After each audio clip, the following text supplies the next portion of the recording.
오늘은 배우자에게로 돌아가는 길입니다. 근데 그 돌아가는 길을 무엇으로 돌아가야 되느냐? 그래서 회복할 수 있는 길이 있습니다. 그게 용서입니다.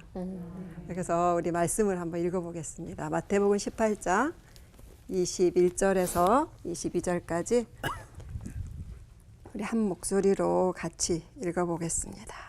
시작. 그때 베드로가 나와 이르되 주여 형제가 내게 죄를 범하면 몇 번이나 용서하여 주리까? 7번까지 하오리까? 예수께서 이르시되 내게 이르노니 7번뿐 아니라 7번을 70번까지라도 할지니라. 아멘. 아멘. 베드로가 이 말을 할 때는요, 7번까지 용서하면 어떨까요? 이 말을 하는 것은 뭐냐면 조금 칭찬받고 싶어서래요.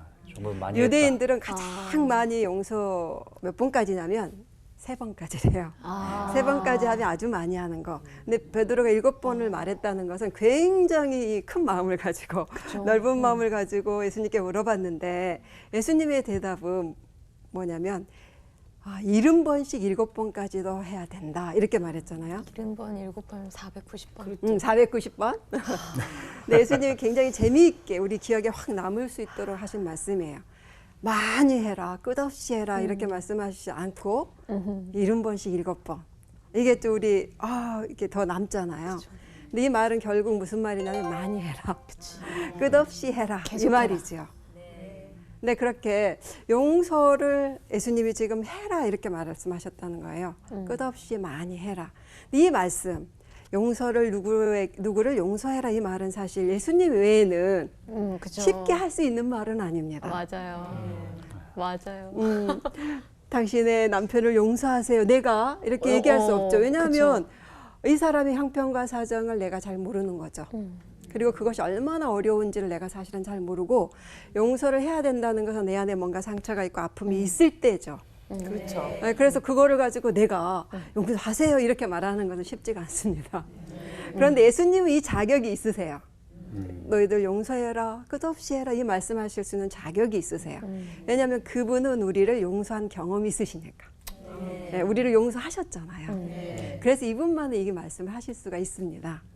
그런데 우리도 또 이 용서 받은 자로서 용서를 할 수 있는데 저는 그 이유를 첫 번째 어디서 찾았냐면 왜 용서를 하라고 하실까? 근본적으로 그것은 바로 자기 자신을 위해서라고 생각이 들어요. 너의 남편을 용서해 그 말은 너를 위해서 이런 거예요. 그 스티븐 콥이라는 분의 책을 읽었는데 이런 얘기가 있더라고요. 우리가 이제 길을 가다 독사에 물렸어요. 독사에 물리면 어떻게 해야 됩니까? 빨리 독을 빼고 묶고 치료를 우리가 해야 되는데 기분이 나쁜 거예요. 이 독사가 나를 물다니 너무 기분이 나빠가지고 이 독사를 잡아 죽여야겠다 하면서 독사를 쫓아가는 거예요. 그러면 결국은 자기 자신이 독이 퍼져서 죽는 거잖아요. 이게 용서를 못했을 때 겪는 일이에요. 그래서 용서를 한다는 거 그냥 가라 둬야 된다는 거예요. 독사는. 그리고 빨리 자기를 치료를 해야 되는 거예요. 그래서 내가 아픔이나 상처를 받았을 때 용서합니다 한 것은 먼저는 자기 치료예요. 몇 주 전에 저희 남편이 강의할 때 아기하고 엄마하고 있을 때 산소 마스크 엄마가 먼저 써라 이런 얘기 했잖아요. 내가 먼저 살아 있어야지 자녀를 돌볼 수 있다. 똑같아요. 부부 사이에서도 용서를 하면 내가 먼저 살아나는 거죠. 그 다음에 여유를 가지고 상대방을 이제 바라볼 수가 있는 거예요. 그래서 자기 자신 때문이에요. 그러니까 예수님이 성경에 수없이 용서를 많이 하라고 하신 것은 사실 우리를 사랑하셔서 너가 그 용서 못한 것 때문에 아프고 상처받고 가슴이 계속 찔리는 거 내가 두고 볼 수가 없다. 나는 먼저 너를 살리고 싶다. 왜? 너를 사랑하니까 그래서 용서해 이렇게 하신다고 생각해요. 우리를 사랑하셔서요. 그러니까 그게 이유라고 생각합니다. 첫 번째 이유. 그럼 용서의 대상 이 성경 말씀에서 490번이나 그보다 더 무한히 용서해야 되는 대상 누굴까요? 정말 있을까요 이게? 끊임없이 용서해야 되는 대상 정말 가까이 있는 사람이 아니고선 이거는 이 상황이 발생할 수는 없지요. 네. 가장 가까운 사람이 가장 많이 용서해야 된다는 뜻인 거예요. 베드로가 이 질문을 했을 때 아마 저는요 제자들 중에 누구하고 계속 부딪혔을 것 같아요. 근데 끊임없이 자기 스스로 용서합니다, 용서합니다 했을 텐데 이게 이제 예수님 안에 자기는 이 정도 했으니까 칭찬을 받을 수 있다 이렇게 생각한 것 같아요. 근데 우리가 살아가면서 가장 가까이 있는 사람은 누구냐면 누구죠? 가장 가까운 사람? 아는데 말 안 하는 거 대답 안 할게요. 농담이고요. 알죠. 네. 그다음에 가장 많은 시간을 같이 하고 공간을 같이 해서 부딪히는 것이 그만큼 많은 거죠. 부부 사이에는. 그래서 이 말씀은 딱 부부 사이에 하시는 말씀이다라는 생각이 들어요. 그러니까 부부 사이에서는 끝없이 용서를 하면서 사는 거다. 이런 뜻인 것 같아요. 진짜 주변에 그 각 가정마다 용서 못하는 그 부분들이 하나씩 있는데 신혼 부부의 얘기보다도 이 나이 연배가 좀 있으신 가정, 저희 윗 분들 내가 네 아빠 요거는 용서가 안 된다. 이제 어릴 때부터 저 또한 숱하게 듣고 자랐고 그리고 뭐 다른 이제 가족 간의 이제 모임을 갖다 보면 우리 엄마는 우리 아빠 그게 용서가 안 된대. 또 저 집은 그게 안 된다 하면서 자녀들이 울어요. 그 알고 있다는 거거든요. 그게. 그리고 또 어떤 모임 같은 데 가서도 교회에서 이제 유년 시절 얘기를 하거나 하면 그 용서를 하지 못하고 용서를 받지 못함에 있어서 거기에 온 그 쓴뿌리 그게 있어요. 예. 진짜 오늘 보니까 많은 생각들이 이렇게 머릿속에 쫙 지나가는 것 같아요. 아마 그 부분은 용서를 못하겠다 이런 것도 사실은 처음에는 아주 작은 부분에서 출발했을 것 같아요. 그런데 그것이 반복이 되고 계속 반복이 되니까 그렇죠, 반복. 네, 이게 안 되는 것 같아요. 맞아요. 그래서 처음에는 아주 사소한 갈등에서부터 시작됐다는 거예요. 그래서 사소한 것부터 용서를 해야 될 것 같아요. 예를 들면 말 한마디에 맞아요. 제가 저희 남편에게 당신은 항상 그래 이렇게 말을 했다 그게 이제 상처가 되잖아요. 난 항상 그렇지 않는데 이런 생각 없이 그냥 내뱉는 말 부부 사이에 이게 많이 생기죠. 맞아요. 또 이런 경우도 있을 것 같아요.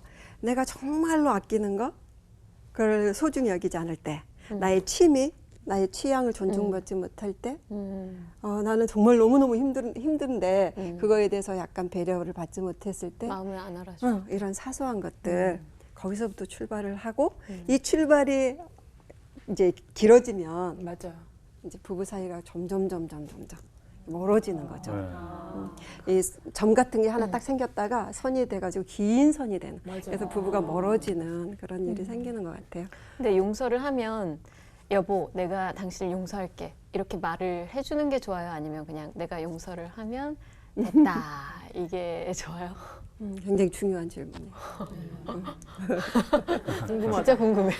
그래서 이렇게 사소한 게 딱 부딪히잖아요. 그러면은 저 사람은 부딪혔다고 생각하지 않는 거예요. 그럴 수도 상대방. 있거든요. 그렇죠. 예, 모르고 넘어갈 수도 내 있어요. 감정이 상한 거죠. 그럴 때는 여보 당신을 용서할게. 그러면 어떻게 웃기는 나옵니까 반응이? 내가 그렇게 뭘 잘못했는데 뭘 용서를 해? 네, 이렇게 나올 수 있죠. 용서까지요? 그럴 때는 어떻게 하냐면 제가 잘 사용하는 저는 용서는 이 약이라고 생각해요. 치료약. 사랑에는 반드시 약이 있어야 됩니다. 부부 사이에는 어떤 약이 있는데 그게 용서예요. 그래서 어떻게 하냐면 그냥 하나님 앞에서 나 혼자 속으로 주님 남편을 용서합니다. 이렇게 하는 거예요. 하나님 앞에서 속으로 나 혼자. 왜냐하면 남편이 그렇게 잘못한 것이 아닐 때 내 감정이 상할 때도 있지요. 그럼요. 있죠. 나의 스트레스 또는 내가 생각하는 어떤 저 단어의 의미 맞아요. 이런 것들 때문에 생기거든요. 그래서 상대가 용서를 한다 해서 그 사람이 잘못했다 이런 뜻이 아니고 내 감정 때문에 나를 보호하려고 주님 용서합니다 이렇게 하면 돼요. 이게 저는 이제 용서의 핵심이라는 생각이 들어요. 그러니까 상대방에게 당신을 용서할게 그러면 오히려 싸움이 될 가능성이 있습니다. 너 그 소리만 하지 마. 뭘 용서해? 어디 뭘 용서해? 막. 진짜. 그런데 이렇게 나 혼자 하든 또는 이건 사소한 갈등일 때 나 혼자 할 수 있죠. 그렇죠. 그런데 이제 좀 더 큰 갈등이 생기고 위기 상황이 있고 진짜 많은 큰 상처를 받았는데 저 사람 안 고치고 이럴 때는 한 분을 생각합니다. 예수님이죠. 그러니까 예수님은 우리가 어떻게 하셨는지 다 아시죠. 우리를 용서하시기 위해서 뭘 하셨냐, 목숨을 내놓으셨잖아요. 그러니까 대가를 지불하신 거잖아요. 그러니까 용서를 내가 한다 하는 것은 대가가 있다는 거예요. 그래서 용서하기가 힘들어요. 왜냐하면 내가 상처도 받았는데 내가 용서를 한다는 것은 내가 대가도 지불한다는 뜻이에요. 예수님이 생명의 대가를 지불하듯이 값이 있다는 얘기입니다. 그래서 용서는 큰 사랑이에요. 그래서 어려운 상처도 받고 대가도 내가 지불하는. 네. 그래서 이 말씀 아까 읽었던 마태복음 18장 아래 말씀이 뭐냐면 용서를 비유하시면서 빚을 탕감하는 얘기를 하세요. 예수님이. 큰 빚을 탕감을 받은 사람, 그런데 그 사람이 작은 빚을 탕감을 못 해주는 상황. 그러니까 용서와 빚의 탕감에 대한 얘기는 뭐냐면 대가가 있다라는 거예요. 내가 빚을 탕감해 준다는 것은 그 돈을 안 받는다는 무슨 뜻이냐면 내가 손해보겠다는 뜻이에요. 그치. 그러니까 용서를 해준다는 것은 내가 손해도 감수하겠다. 다 손해를 안 보려고 하는 것 같아. 그렇구나. 그러니까 여기 보면은 그 용서를 받는 사람의 마음에 대해서는 안 적혀 있는 것 같아요. 예. 용서하는 사람의 맞아. 마음에 대해서만 써있지. 근데 이게 더 정말 중요한 게 밀양이라는 영화가 실은 이것 때문에 나온 영화잖아요. 맞아요. 네. 그래서 이 용서가 이게 이 예수님의 마음으로 용서하는 게 얼마나 중요한지가 지금 우리가 오늘 이 시간에 정말 잘 배워야 될 것 같아요. 맞아요. 그래서 항상 예수님이 나를 위해서 생명의 대가의 그 값을 치르셨지. 이 생각을 하면 내가 용서받은 사람으로서 이 사소한 것을 용서할 수 있지 않을까 이런 마음이 또 들지요. 근데 진짜 그런 것 같아요.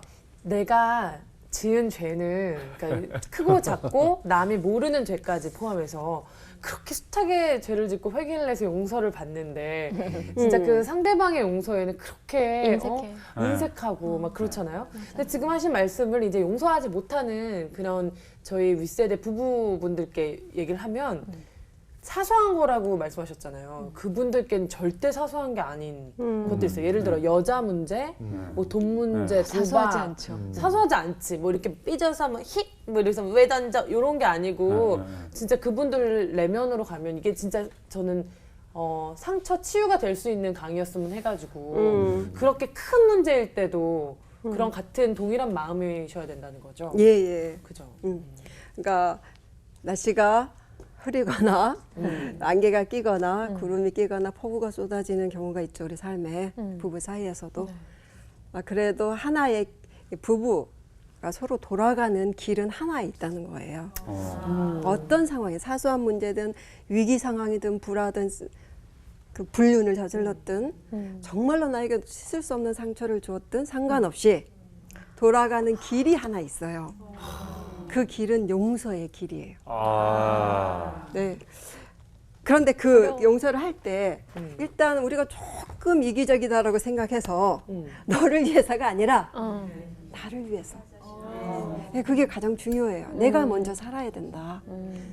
용서를 하면 자기가 삽니다. 저는 그렇게 큰 위기는 없어요. 저희 집에. 사소한, 그러니까 늘 열린 대화를 하니까 그럼에도 불구하고 늘 같이 살고 얘기하다 보니까 순간순간 다가오는 게 있지요. 말 한마디, 눈빛 하나. 그럴 때는 이 앞뒤에 작은 여우를 잡아라. 네. 갈등의 해결점. 작은 여우 같은 거예요. 사소한 갈등이. 그때 잡는 방법이 뭐냐면 용서예요. 그러니까 크게 그릴까요? 아내가 이렇게 아내가 있다면 남편으로부터 어떤 사소한 게 왔을 때 남편은 사실 이렇게 생각하는 거예요. 이게 무슨 아내에게 상처가 될까? 모르는 거죠. 맞아요. 그래서 제자리에 있어요. 제자리에. 가만히 제자리에 있는데 이 아내가 멀어지는 거 혼자 상처를 받았으니까 여러분 그럼 어떻게 돼요? 이제 말하지 말아야지. 맞아요. 제가 잘해요. 그거를. 삐지게 되고 그러면 스스로 막 멀리 가는 거예요. 이 사람은 그대로 있는데 그래도 멀리 가는 것입니다. 한 사람이 멀어져도 멀리 가는 거예요. 그런데 어쩔 때는 두 사람이 함께 멀어지는 경우도 있죠. 갈등. 그럼 또 멀어지는 거예요. 그런데 멀어지다가 사실은 우리가 부부는 제가 부부의 정의는 세상에서 가장 친한 남자와 여자. 네. 이걸 항상 생각하셔야 돼요. 왜냐하면 남편과 나는 하나다. 멀어지면 안 되는 거예요. 그래서 이것을 지켜야지 이 생각. 그래서 멀어지지 않는 방법으로 많이 갖지 않았을 때 빨리 용서를 하면 더 많이 멀어지지가 않겠죠. 네. 그때의 방법도 그때 처방제도 용서예요. 근데 아주 멀어졌을 때도 다시 돌아가는 길은 용서고. 네. 저는 그래서 어떻게 하냐면 처음에 용서합니다. 속으로 합니다. 왜냐하면 내 마음을 먼저 지켜야겠다. 이 생명의 근원은 마음에서 나온다. 잠언에 말씀하시죠. 생명의 근원. 우리 가정 안에 생명이 계속 생명되게 하려면 내 마음을 지키는 거. 상대방의 마음은 내가 지킬 수 없고 내 마음. 내 마음을 내가 먼저 지켜야 된다. 그래서 진짜 해봐요. 아, 그런 게 있었으면 좋겠어요. 혼자. 줄이 이렇게 길어져서 버튼을 딱 누르면 확 가까이 와. 줄자처럼 뿅. 그게 용서예요. 그게 용서. 예, 속으로 꼭 해보세요. 아, 예, 예. 버튼 눌러. 용서. 버튼. 그래서 저는 속으로 이렇게 합니다. 하나님, 속으로 해요. 남편이 들으면 안 되게. 남편을 용서합니다. 근데 너무 신기해요. 내 감정이 다스려져요. 내 마음이 지켜집니다. 그리고 이렇게 여유가 생겨요. 그럼 이 상황에 대해서 좀 더 이렇게 보게 되지요. 그러면 올바른 대응을 하게 돼요. 감정이 확 상했을 때 대응을 탁 하면 아 그게 아니었는데 이런 상황이 참 많아요. 그런 뜻이 아니었는데 하면서 그런데 싸움이 일어나는 거죠. 그래서 내 마음을 먼저 지키기 위해서 하나님 앞에서 하나님 용서합니다. 그럼 지켜져요? 두 번째 왜 이걸 하냐면 이 가까운 내 남편과 멀어지고 싶지 않다. 기본적으로. 네. 감정이 상하면 멀어지게 돼 있잖아요. 그래서 남편하고 멀어지지 말아야지. 왜냐하면 남편하고 멀어지면 어떻게 됩니까? 우리가 외로워지지 않아요? 그리고 이 일이 안 풀려요. 무슨 다른 일도. 그리고 집안 분위기 전체가 어두워지고 애들한테 갑자기 스트레스가 흘러가고 이 사회적인 일에도 스트레스가 흘러가고 같이 있어도 외로워지고 그렇죠? 맞아요. 집에 와서 여보 오늘 왔어 그런데 이렇게 하면 외로워지는 거잖아요. 맞아요. 아니 왔어 했는데도 거기서 찬바람이 불면 진짜 외로운 그렇죠. 것 같아요. 그래서 그러면 왔어. 누구 얘기예요? 저기 우리 옆집 얘기. 옆집. 있어. 그래서 결심을 하는 남편하고 멀어지고 싶지 않다. 그러면 먼저 내가 속으로 용서를 해야 되는 거예요. 용서를 안 하고 꾹 이렇게 담고 있으면 절대 가까워지지 않습니다. 그리고 이게 방치하면 계속 멀어지는 거예요. 그러니까 멀어지다 보면은 어떤 분들 그런 얘기도 하더라고요. 정말 슬픈 얘기인데 살도 닿기 싫다. 그렇죠. 있어요. 네. 거기 수준까지 예, 가는 예, 거예요. 예, 예. 그러니까 맞아. 그러다 어떻게 돼요? 각방을 쓰자. 네. 사용하자 이렇게 되는 거. 그 다음에는 그러면 좀 별거를 하자 이렇게 되는 거예요. 네. 맞아.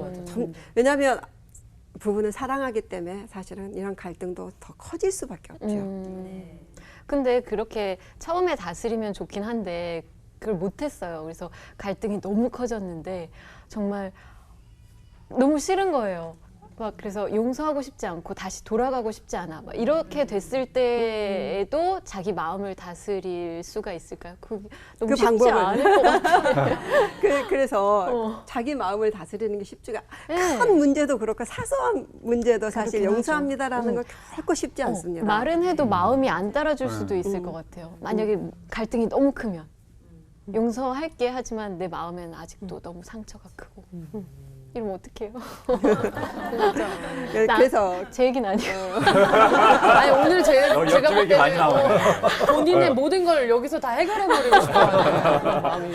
아니에요. 아직 이제 젊으니까 저는 거기까지 안 신혼이니까. 갔을 거예요. 아마. 근데 근데 이제 만약에 사소한 것이 해결이 안 되면 거기까지 갈 수도 있겠죠. 가능성이 누구나 있는 거죠. 그럴 때요, 저는요. 그럴 때 나 혼자 해결할 수 없다라고 인정하는 거예요. 혼자 진짜 못할 것 같아요. 제 얘기는 아니에요. 못해요. 누구든지 도와드릴게요. 못해요. 예, 그분을 도와드릴게요. 오늘. 아니, 그래서 고민이 돼요. 그냥 만약에 그렇게 되면 음. 어떻게 해야 되지? 왜냐하면 뉴스에도 영화에도 드라마에도 그런 얘기들이 너무 많이 나오잖아요. 근데 막상 내가 그렇게 되면 나는 다른 선택을 할 수 있을까 생각해 보면 전 자신이 없더라고요. 비슷하게 그냥 그렇게 되지 않을까? 용서를 정말 잘 할 수 있을까? 이런. 아마 그 사람들하고 비슷하게 안 될 수 있어요. 감사합니다. 왜냐하면 우리 안에는 누가 계십니까? 예수. 예수. 예수님. 예수님이 또 보내주신 성령님이 거하시잖아요. 정말요. 그래서 이 말씀 아까 읽었던 마태복음 18장에 앞뒤로 보고 그 다음에 예수님이 이 말씀을 하시면서 부활을 하셨잖아요. 예수님 돌아가시고 이 말씀은 돌아가시기 전에 하신 말씀이고 돌아가신 다음에 부활하신 다음에 처음에 제자들에게 짠 나타나시면서 하신 말씀이 있어요. 뭐냐면 성령을 받아라. 이렇게 말씀하신 다음에 말씀이 뭐냐면 요한복음 20장 21절, 22절, 3절에 이런 말씀하십니다. 너희가 누구 죄든지 용서를 하면 용서가 된다. 용서를 하지 않으면 그대로 있다. 이 말씀하세요.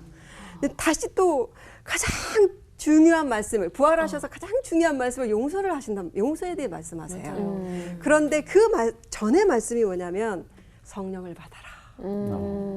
우리 안에 성령이 거하십니다. 그 증거는 뭐냐면 우리가 예수님을 뭐라고 부르죠? 주님, 주인이라고 부르잖아요. 네. 그런 사람들은 우리 안에 성령이 거하시다는 증거다 이렇게 말씀하세요. 그러니까 우리 안에는 성령이 거하세요. 그 말은 우리가 주인이다 이 말이 무슨 말이에요?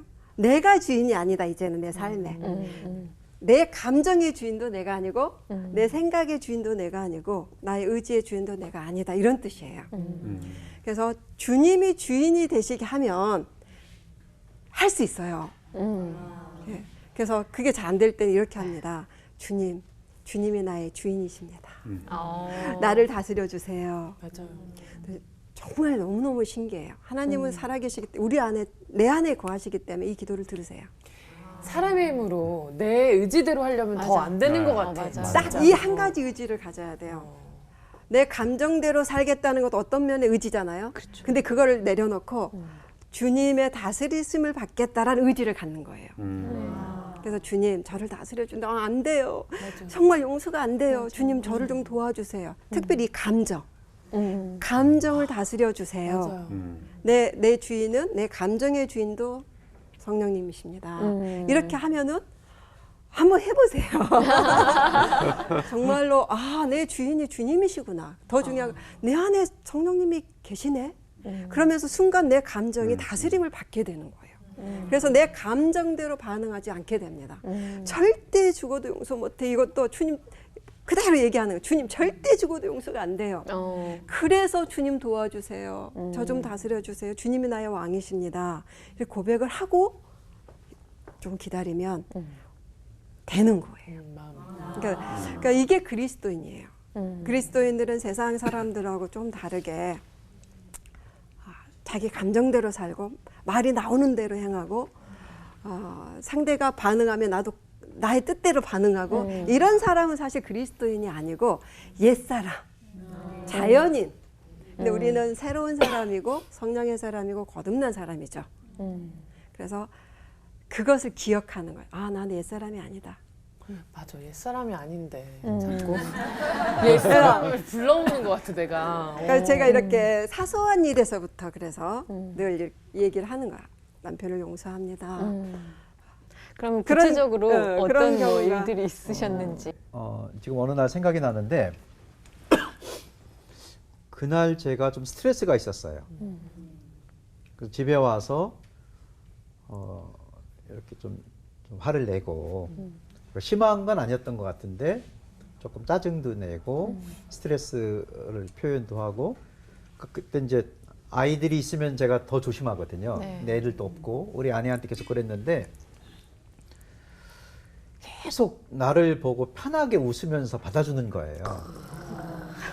그래서 지금 기억나는 게 그때 내가 아내한테 당신이 천사 같다. 그렇게 말한 적이 있어요. 그때 사모님의 심정을 들어보겠습니다. 그때요 제가 막 웃었어요. 막 웃는 거예요. 저를 보고 내가 지금 좀씩 화를 내는데. 왜냐하면 속으로는요.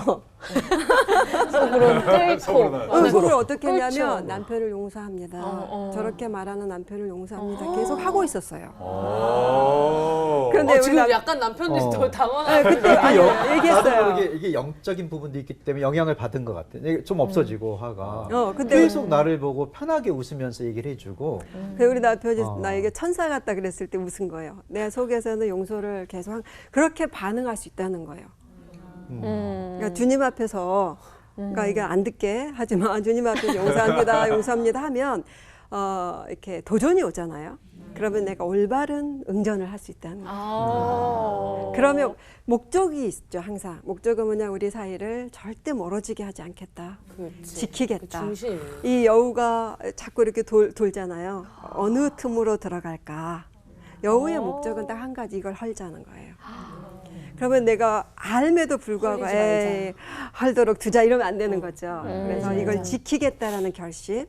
그래서 나의 감정대로 나의 인격으로 이게 안 되니까 주님의 도움을 구하는 거예요. 그러면 주님은 우리를 지켜주시고 보호하시기를 원하시죠. 그분은 우리가 행복하게 사는 것을 가장 원하시죠. 우리가 그분의 자녀니까. 그러면은 주님이 그 뜻을 따라서 나도 지켜야 된다는 거죠. 그래서 주님 도와주세요. 요청하면 주님이 도와주십니다. 우리가 너무 멀리 가도 주님은 동일하세요. 그리고 우리에게 한 가지 길이 있는 거예요. 그래서 용서해라. 그러니까 용서해라 주님이 말씀하셨으면 나는 그걸 따르면 이게 지켜지죠. 다시금 돌아갈 수가 있습니다. 근데 말씀하신 대로 용서를 해야 상대방이 변화를 하겠네요. 중요한 말이에요. 그 말이에요. 생각해보니까 용서를 하지 않으니까 그냥 화만 내고 끝나는데 내가 너를 용서했어라고 하니까 사람이 부끄러워지면서 아 잘해야지, 다음부터 안 그래야지 이런 생각이 드는 것 같아요. 그렇죠. 그래서 성경에서도 예수님이 하시는 말씀이 용서를 많이 받은 사람이 많이 사랑한다. 이 말이 있잖아요. 맞아요. 네. 근데 때로는 우리 감정이 아주 중요하잖아요, 사람들은. 그런데 우리는 감정만 있는 존재가 아니고 의지가 있잖아요. 이 맞아요. 의지.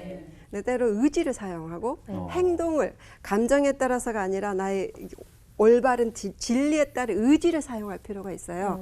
그래서 C.S. 루이스가 이런 얘기를 했습니다. 행동이 감정을 따라온다. 감정을 끌어온다. 그러니까 우리 보통 생각은 뭐냐면 감정이 행동을 낳는다고 생각하죠. 맞아요. 그런데 반대로도 생각해 볼 수가 있다는 거예요. 우리의 행동이 감정을 낳아요. 예를 들면 내가 사랑합니다, 사랑합니다, 사랑합니다 하면 정말 사랑의 감정이 생긴다는 거예요. 내가 너를 사랑해, 사랑해 말을 하잖아요. 그 애들을 키우다 보면 이런 경우 있죠. 예뻐, 예뻐, 넌 어쩜 이래 예쁘니? 그럼 정말 애가 예뻐지잖아요. 맞아요. 그런 것처럼 우리의 행동이 감정을 따라오게 할 수 있다는 거예요. 그래서 용서를 내가 말을 하면 실제로 내가 이 마음속에서 감정으로 용서가 안 돼도 용서를 말을 하면 감정이 용서할 수 있는 감정이 생겨요. 근데 이것이 나에게서 생기면, 그리고 지속적으로 용서를 정말 490번까지라도 지속적으로 용서하면 인간인지라 이 용서를 받은 사람들은 나에 대한 사랑을 다시 회복할 수 있다는 거예요.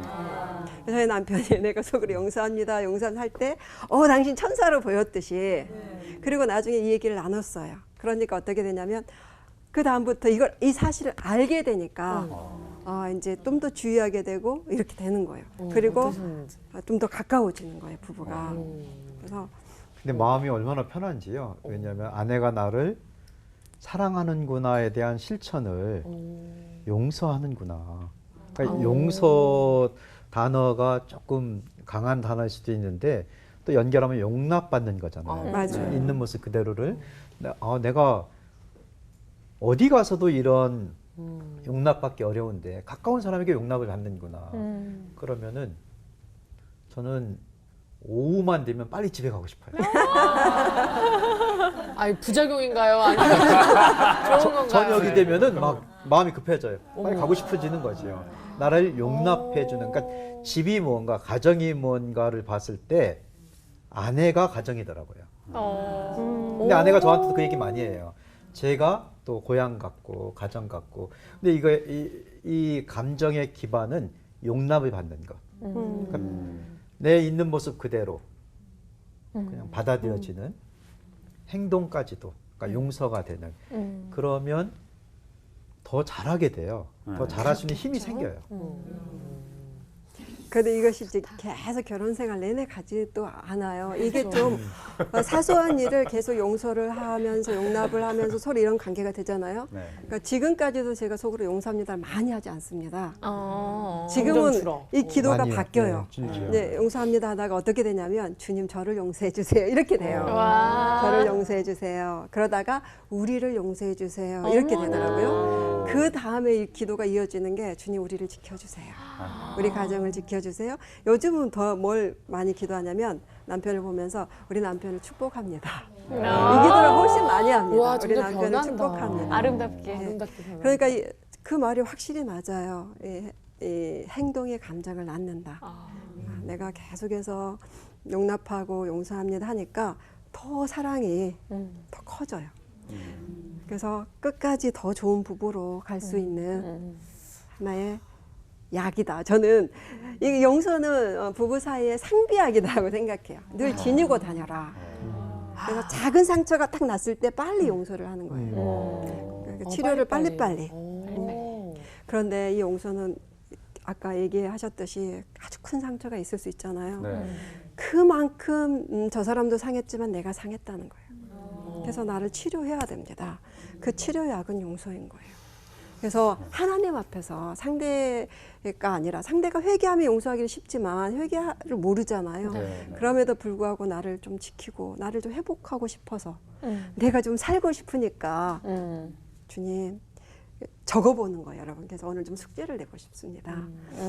집에 돌아가셔서 적어보는 거예요. 용서할 수 없는 거 쭉 적어보시고 이것을 배우자 앞에서가 아니라 하나님 앞에서 하나씩 지워가면서 그때 이렇게 했던 거 용서할게요. 그때 이런 거 용서합니다. 이렇게 좀 지워가면서 해보시면 성령님이 나를 다스리시고 나는 하나님의 사람이구나. 그리고 더 중요한 건 주님이 은혜를 주십니다. 은혜라는 것은 받을 수 없는 것을 받는 게 은혜예요. 그러니까 우리가 정말로 많이 싸우고 다퉈서 하나님 앞에서도 이렇게 서로를 묶어버리는 죄를 지은 거잖아요. 그럼에도 불구하고 우리가 작은 실천을 시작하면 큰 은혜를 주세요. 받을 수 없는 것 같은데 이런 회복은 올 수 없는 건데 우리 상황은 맞아. 그럼에도 불구하고 우리가 작은 실천을 할 때 큰 은혜를 주세요. 그거를 경험하게 될 것 같아요. 맞아요. 그리고 남편은 귀가 더 빨라지겠네요. 아니 정말 실제예요 그거는. 왜냐하면 저는 저 혼자 있는 시간을 되게 좋아하거든요. 근데 배우들이 가지고 있는 특성들이 있어요. 그래서 혼자 있는 시간, 그다음에 사색하는 시간, 그런 시간들이 필요한데 예전에는 뭐 어떤 스케줄이 빨리 끝나고 혼자 있는 시간 있으면 아싸 그랬었는데 요즘은 그러지를 못해요. 딱 어떤 스케줄이 빨리 끝났어요. 어떤 미팅이 예를 들면 한 3시간 정도 걸릴 게 1시간이 끝나면 2시간이 남잖아요. 예전에는 이걸 뭐 하지 그랬었는데 지금은 전화를 먼저 해요. 자기 나 지금 이렇게 빨리 끝났다고 내가 얼른 가겠다고 그러면 왜 그러면 아니 자기 얼굴 좀 더 보려고 제가 그러거든요. 근데 이게 그게 더 재밌는 것 같아요. 그러니까 와이프 얼굴 보고 이제 제가 에너지 이제 받고 가는 거야. 네. 근데 이 용서는 근데 아까 말씀하셨던 것처럼 예수님의 그 용서를 받아본 사람만이 할 수 있는 것 같아요. 이거는 왜냐하면 내가 용서했어 그랬는데 갔는데 너무 뻔뻔한 거예요. 네. 만약에 그러면 또 화가 날 것 같은데 예수님의 그 용서를 받아본 사람은 내 모습이 그러니까 그걸 진짜 용서할 수밖에 없는. 그래서 제일 중요한 건 그 예수님의 용서를 받아본 사람만이 그걸 할 수 있는 것 같아요. 아는 사람. 네. 우리 부부가 참 많이 얘기하는 게 도형 중에서 삼각형 같은 삶을 살자. 그래서 남편 아내가 이렇게 밑변에 꼭지점이 있고 가운데 위에 꼭지점은 예수님, 그 사랑, 하나님. 그래서 우리끼리 잘 안 될 때가 참 많잖아요. 그래서 하나님이 용서하시는 힘을 주셔야 되는 것 같아요. 맞아요. 맞아요. 예수님의 용서하신 부분에 대해서 이제 좀 나누고 마치고 싶습니다. 태초에 아담과 하와도 사이가 안 좋은 적이 있었죠. 그렇죠. 왜냐하면은 하와 때문에 아담도 그 선악과를 따먹어서 서로 원망하고 핑계를 대고 하면서 사이가 멀어졌잖아요. 근데 그 다음 과정에 이런 일이 있죠. 아담이 하와에게 이제 너는 생명의 어미다 이렇게 말을 해줘요. 그러면서 아내와 관계가 회복이 돼요. 그 말 속에는 아담이 하와를 용서한 거라고 생각해요. 그 아내 때문에 쫓겨났는데도 쫓겨나고 죽음을 맛보게 됐음에도 불구하고 뭐라고 말해줍니까? 너는 생명의 어머니야. 이렇게 불러주면서 관계를 회복하죠. 그런데 그 다음에 은혜가 와요. 왜냐하면 하나님이 뭘 하시냐면 짐승을 잡아서 가죽으로 옷을 입혀주죠. 네. 그러니까 가죽 옷을 입혔다 이런 얘기가 나와요. 무화과로 가렸는데 가죽 옷을 지어서 가려줬다 수치를. 가죽 옷이라는 건 무슨 뜻이냐면 짐승을 잡았다는 뜻이잖아요. 그러니까 이 태초에 너무너무 아름다운 이 세계 생물들을 지으셨는데 첫 번째 살생을 누가 해야 됐냐면 하나님이 해야 됐다는 거예요. 얼마나 마음이 아프셨을까요? 근데 왜 처음 어떤 양이나 뭔가를 잡아야 됐다는 거예요. 피를 흘려서. 왜? 이 아담과 하와를 용서해주고 가려주기 위해서, 옷을 만들어주기 위해서. 그래서 그들이 옷을 딱 입고 생명의 어미와 아비가 돼서 지금까지 인류의 조상이 됐잖아요. 그래서 더 큰 하나님의 은혜를 가져옵니다. 부부 사이에 정말로 아담처럼 이렇게 정말로 용서가 안 될 상황이 생긴 경우도 많이 없어요. 왜냐하면 영원한 생명을 갖고 태어났는데 아내 때문에 죽음을 맛봐야 됐다. 그럼에도 불구하고 용서하고 당신은 생명의 어미다 하면서 관계를 회복한 거죠. 근데 그걸 기뻐하셨다고 생각합니다. 네, 하나님은 대가를 지불하신 거죠. 그들이 잘못한 거를 대가를 지불해 양을 잡았죠. 그 신약에 와서 누구를 잡았어요? 예수님을 그 양처럼 잡은 거죠. 네, 그걸 생각하면 그보다 큰 잘못을 나에게 한 배우자는 사실 없을 수도 있어요. 네, 그래서 예수님께서 나에게 용서하라 하실 자격이 있습니다. 그러네요. 네, 그래서 이제 크게 멀어지기 전에 작은 사소한 갈등 사이에서 용서하자. 그리고 더 중요한 것은 아무리 큰 문제라도 돌아갈 수 있는 길이 있다. 큰 문제도 사실은 아주 사소한 갈등에서 시작되거든요. 그래서 이 작은 것을 한번 돌아보면서 그래서 적어보자는 거예요. 언제부터 우리 사이가 이렇게 됐지? 이렇게 멀어졌지? 그럼 사실은 큰 문제 아닐 수도 있어요. 지금은 큰 문제지만 작은 문제에서 시작될 수 있죠. 맞아요. 그때로 돌아가서 용서하다 보면 뭐가 나오냐? 반드시 나도 회개할 게 나와요. 용서를 빌어야 될 게. 맞아요. 네, 그러다 보면 서로를 불쌍히 여기는 마음 생기죠. 아, 나도 불쌍하고 당신도 불쌍해. 이 불쌍한 사람들 우리 서로 사랑하면서 끝까지 행복하게 살자. 그래서 더 친밀해지죠. 끝까지 친밀하게 외롭지 않게 네. 사는 상비약을 꼭 지닙시다. 감사합니다. 와.